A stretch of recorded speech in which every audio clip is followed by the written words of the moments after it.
Hello, I'm Severn Suzuki speaking for ECHO, the Environmental Children's Organization. We're a group of 12 and 13-year-olds trying to make a difference. Vanessa Setti, Morgan Geisler, Michelle Quigg, and me. We've raised all the money to come here ourselves, to come 5,000 miles to tell you adults you must change your ways. Coming up here today, I have no hidden agenda.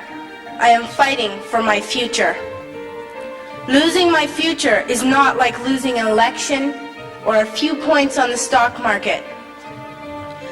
I am here to speak for all generations to come. I am here to speak on behalf of the starving children around the world whose cries go unheard. I am here to speak for the countless animals dying across this planet because they have nowhere left to go. I am afraid to go out in the sun now because of the holes in our ozone.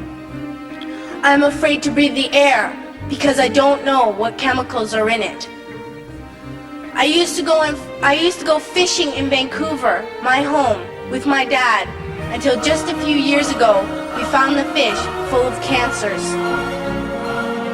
And now we hear of animals and plants going extinct, every day vanishing forever.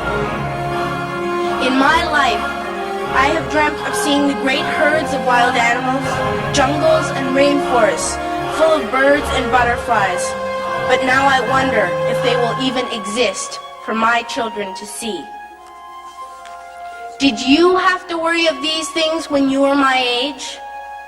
All this is happening before our eyes, and yet we act as if we have all the time we want and all the solutions. I'm only a child, and I don't have all the solutions. But I want you to realize, neither do you.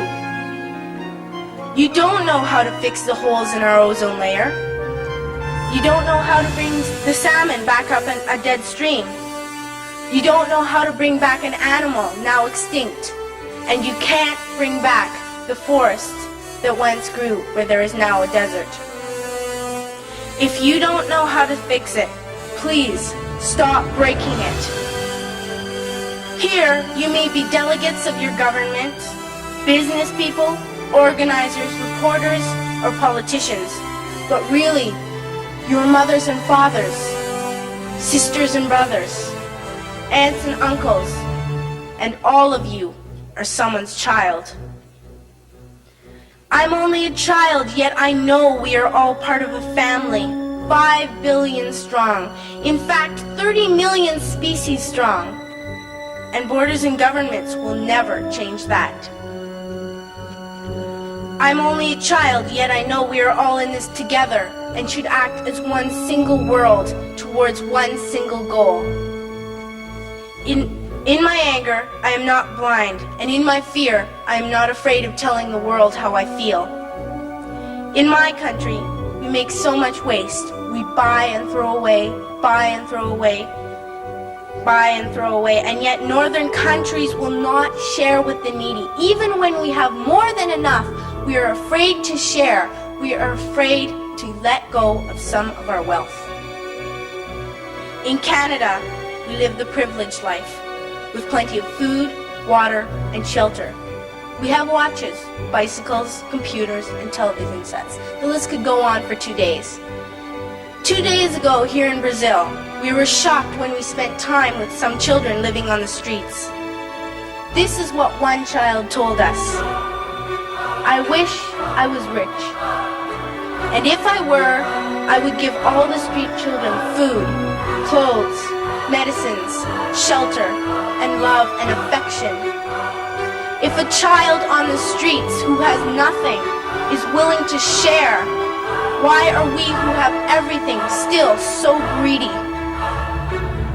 I can't stop thinking that these are children my own age, that it makes a tremendous difference where you are born. That I could be one of those children living in the favelas of Rio. I could be a child starving in Somalia, or a victim of war in the Middle East, or a beggar in India.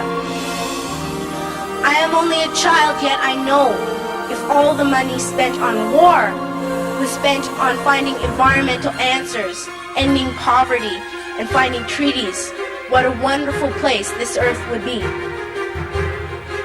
At school, even in kindergarten, you teach us how to behave in the world.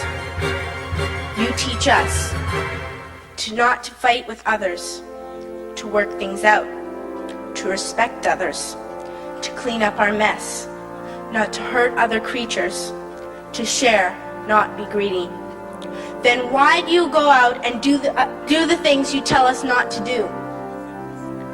Do not forget why you are attending these conferences, who you're doing this for. We are your own children. You are deciding what kind of a world we are growing up in.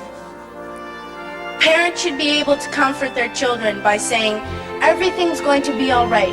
It's not the end of the world, and we're doing the best we can. But I don't think you can say that to us anymore. Are we even on your list of priorities? My dad always says, you are what you do, not what you say. Well, what you do makes me cry at night. You grown-ups say you love us, but I challenge you, please, make your actions reflect your words. Thank you.